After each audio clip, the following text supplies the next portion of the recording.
दोस्तों, आपने तो किसी के मुंह से यह कहते हुए सुना ही होगा कि धीरे बोलो भाई, कोई सुन न ले। यह बात आपके भी मुंह से कभी न कभी जरूर निकली होगी। लेकिन सोचने की बात यह है कि यह वाक्य कब कब हमारे मुंह से निकलता है और कब कब हमारे कानों में पड़ता है, क्योंकि कुछ ऐसे गुप्त राज होते हैं जो हम किसी दूसरे के कानों में पड़ने नहीं देते हैं।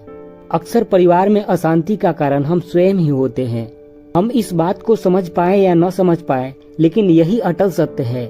कभी कभी हम जाने अनजाने या कहें कि मूर्खतावश हम वह बातें किसी दूसरे को बता देते हैं जो बातें हमें भूल कर भी नहीं बतानी चाहिए। वही हमारे झगड़े का कारण बन जाता है और बाद में हमें यह पछतावा होता है कि हमें यह बात किसी से नहीं बतानी थी। मेरी यह गलती हुई कि हमने जाने अनजाने यह बात सभी को बता दिया। दोस्तों, अभी जो मैं आपको कहानी सुनाने जा रहा हूँ, इस कहानी को पूरा सुनने के बाद यही मालूम होगा कि कौन कौन सी बातें हमें किसी दूसरे से नहीं बतानी चाहिए। इस कहानी में ऐसी 7 बातें आपको जानने को मिलेगा जो कभी भी किसी से नहीं बतानी चाहिए। और यह बातें क्यों नहीं बतानी चाहिए, इसके पीछे का भी तर्क हम आपको बताएंगे।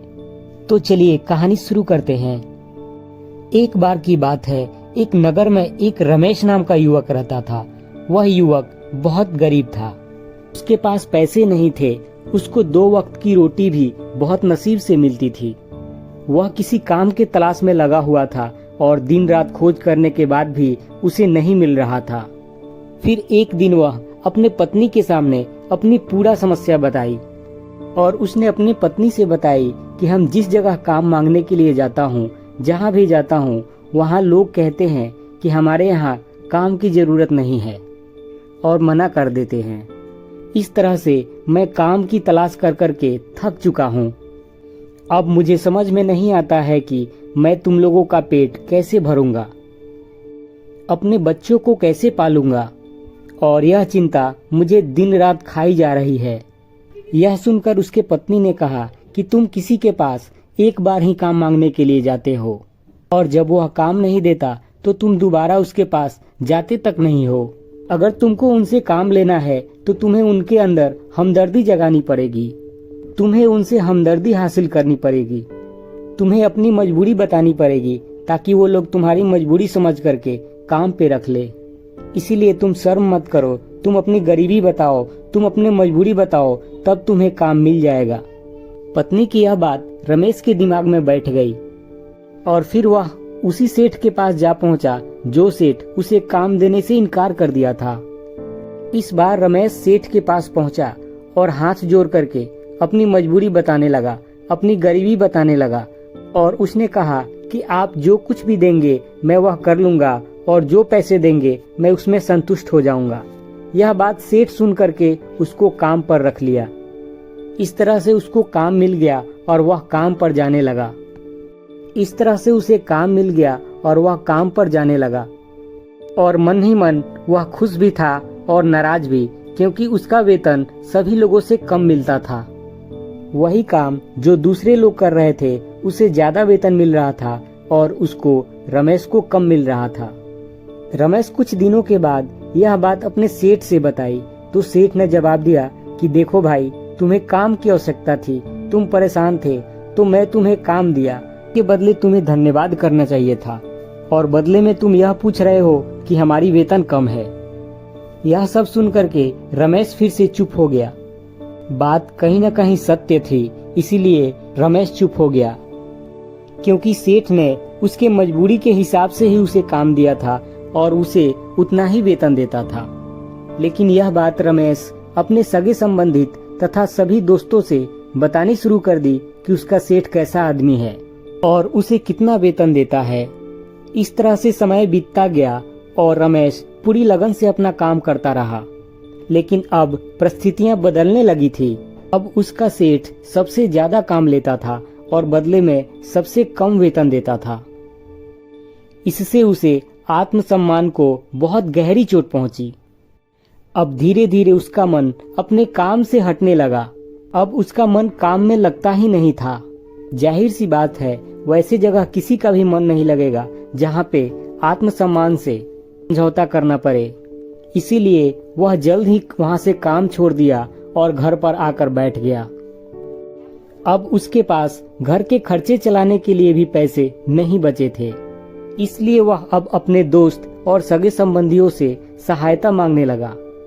यह सब सुनकर उसके दोस्त तथा सगे संबंधित केवल दिलासा देते थे, लेकिन कोई सहायता नहीं करता था।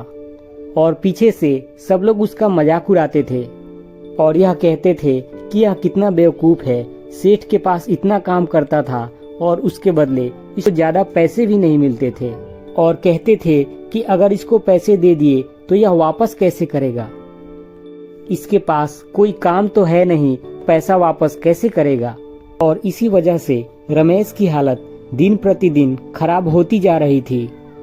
अब वह दिन रात तनाव में रहने लगा था और उसके जितने भी दोस्त थे, जितने भी सगे संबंधी थे, सब केवल दिलासा दे रहे थे, सभी ज्ञान दे रहे थे और उसकी सहायता कोई नहीं कर रहा था।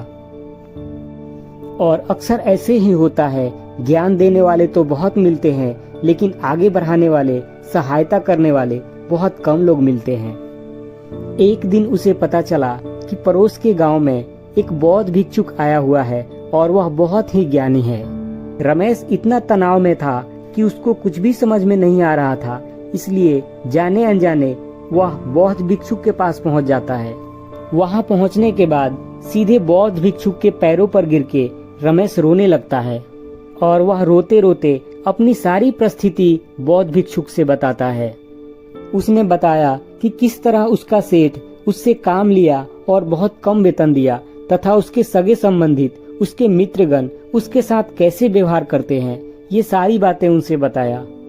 यह सारी समस्या सुनने के बाद बौद्ध भिक्षु ने उसे चुप कराते हुए समझाया और कहा, यह सारी समस्या तुम्हारे मूर्खता के कारण हुई है। उन्होंने कहा कि अगर तुम्हारे पास विवेक होता तो इन सारी समस्याओं से तुम परेशान नहीं होते, लेकिन तुमने अपनी मूर्खता के कारण तुमने खुद ही अपने रास्ते में कांटे बिछा दिए। और उन्होंने कहा कि आज मैं तुम्हें 7 बातें बताता हूँ जो भूल कर भी किसी से मत बताना, और इस बात का अनुसरण करते हुए तुम बाहर से मिलने वाले दुखों को तो दूर कर सकते ही हो जो तुम्हारे अंदर बेवजह दुनिया के बदौलत उत्पन्न हुए हैं। पहली बात जो किसी को नहीं बताना चाहिए वह है मजबूरी। ध्यान रहे, अपनी मजबूरी दिखा करके किसी से सहायता बिल्कुल भी नहीं लेना। हो सकता है आज तुम्हारी मजबूरी देख करके तुम्हारी सहायता कर दे, लेकिन कल वह तुम्हारी उसी मजबूरी का फायदा अवश्य उठाएगा, और अगर तुम्हारा फायदा नहीं भी उठा पाया तो दूसरे के सामने तुम्हारा मजाक जरूर बनाएगा। इसीलिए कभी भी अपनी मजबूरी किसी दूसरे से न बताओ। घर में अगर 2 रोटी है तो वही खा के सो जाओ। ध्यान रहे, दूसरों को इस बारे में उसकी भनक तक नहीं लगनी चाहिए। और दूसरी बात यह है जो भूल कर भी किसी से नहीं बताना चाहिए, वह है अपनी अतीत की गलतियां और भविष्य की रणनीतियां। यह दोनों बात किसी को भी नहीं बतानी चाहिए। जरा सोचो कि अगर हम अपनी अतीत की गलतियां किसी दूसरे से बताते हैं तो उससे क्या फायदा होगा, उसका क्या परिणाम होगा। जो गलतियां हो गई है वह तो ठीक नहीं की जा सकती है, फिर वह बताने की क्या जरूरत है। जरा सोचो, आप अपने अंधेरे पक्ष को खुद ही दुनिया के सामने बता रहे हो। आप जिस व्यक्ति से वह बात बताओगे उसके नजर में हमेशा के लिए वह बात बैठ जाएगा कि उस व्यक्ति ने यह गलती की थी, और आपका प्रभाव उसके नजर में थोड़ा कम हो जाएगा। इसीलिए किसी भी व्यक्ति को अपने बारे में जानने न दो कि अतीत में हमने क्या क्या गलतियां की थी। और दूसरी बात, आप व्यर्थ में ही आप अपनी भविष्य की रणनीतियां किसी दूसरे से बता रहे हो जिसकी कोई आवश्यकता नहीं है, और वह लोग आपके काम का हिस्सा भी नहीं है। उसके सामने अपने भविष्य की रणनीतियां बताने का कोई फायदा नहीं होगा, और परिणाम यह होगा वह लोग तो आपकी रणनीतियों में सहायता नहीं करेंगे, लेकिन उस रणनीति में बाधा जरूर बनेंगे। इस बात को आप गौर से सोचिएगा कि आपके साथ भी ऐसा कभी हुआ होगा। और तीसरी बात यह है जो आपको किसी से नहीं बतानी चाहिए, वह है अपनी घर की बातें। ध्यान रहे, आपके घर में कुछ भी बातें हो रहा हो, अपने माता पिता के साथ, अपने पत्नी के साथ, अपने भाई के साथ या अपने परिवार के किसी सदस्य के साथ हो रहा हो, तो वह बातें बाहर ढिंढोरा पीटने की कोई आवश्यकता नहीं है। अगर आप यह गलती करते हैं तो दूसरों को यह मौका मिल जाता है कि आपके घर में प्रवेश करें और आपके परिवार को, आपके सदस्य को बिखेर दें और आपके घर में विवाद पैदा कर दे। ऐसा सबके साथ होता है। अक्सर यह देखा जाता है कि अपने घर के विवाद को कम करने के लिए अपने सगे संबंधियों को हम लोग बता देते हैं, लेकिन आपको यह बताने से कभी सहायता नहीं मिलती है, बल्कि आपके घर के लड़ाई झगड़े और तनाव और ज्यादा बढ़ जाते हैं। इसलिए अपने घर के अंदर का कोई भी बात हो, बाहर किसी से नहीं बतानी चाहिए। और चलिए अगली बात जो मैं आपको बताने जा रहा हूँ, जो किसी को नहीं बतानी चाहिए, और यह बात सुन करके आपको एक बहुत अजीब सी लगेगी। तो ध्यान रहे, कभी भी किसी से अपनी आमदनी नहीं बतानी चाहिए। अब जानिए अपनी आमदनी नहीं बताने के पीछे क्या तर्क हो सकता है। तो ध्यान से सुनिए। अक्सर इंसान को यह पता नहीं होता है कि उसकी कमजोरी या उसकी ताकत क्या है, लेकिन आपको अगर अपनी कमजोरी और अपने ताकत के बारे में मालूम है तो आप बहुत ही बुद्धिमान है। और ध्यान रहे, आपको अपनी कमजोरी तथा अपने ताकत के बारे में मालूम है तो यह बातें किसी से साझा नहीं करनी है, क्योंकि आपकी कमजोरियों का पता अगर दूसरे को चल गई तो वह आपकी कमजोरियों का फायदा उठाएगा, और अगर आपकी ताकत के बारे में किसी को पता चल गई तो वही ताकत आपकी कमजोरी बन जाएगी। चाहे कोई कितने भी आपके करीबी क्यों न हो, अपनी कमजोरी तथा अपने ताकत के बारे में नहीं बतानी चाहिए।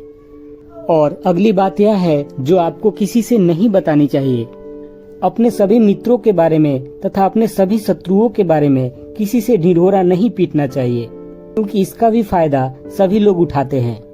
जब भी आपको किसी बात से दुश्मनी होगी किसी को, तो आपके मित्र से सांठ-गांठ करके, उसके कान भर के आपकी मित्र से कुछ गलत करवा ही देगा और आपकी मित्रता समाप्त भी करवा सकता है, और इस तरह से आपके गहरे मित्र को आपसे दूर कर सकते हैं। और इसी तरह आपके शत्रु के बारे में भी किसी को नहीं बताना चाहिए, क्योंकि कल की अगर वह आपका शत्रु हो गया तो उसके साथ सांठ-गांठ करके धोखा दे सकता है। और अगली बात यह है कि अगर आप किसी को छोटी मोटी दान करते हैं तो उस दान को किसी से भी न बताएं, क्योंकि वह छोटी मोटी दान अगर किसी को बताएंगे तो उससे आपका अहंकार बढ़ जाएगा। यह 7 बातें जो बौद्ध भिक्षुक ने रमेश को बताई, इस 7 बातों में पूरा संसार का रहस्य छुपा हुआ है। इन्हीं बातों का अनुसरण करते हुए आप भी अपने घर में सुख शांति बना सकते हैं। तो दोस्तों, हमारे इस कहानी का सुनाने का मकसद यही था कि आपका विवेक जागृत हो जाए। दोस्तों, इस कहानी के बारे में अपनी राय कमेंट सेक्शन में बताना ना भूलें। फिर मिलेंगे अगले वीडियो में। तब तक के लिए नमस्कार। ओम नमः शिवाय।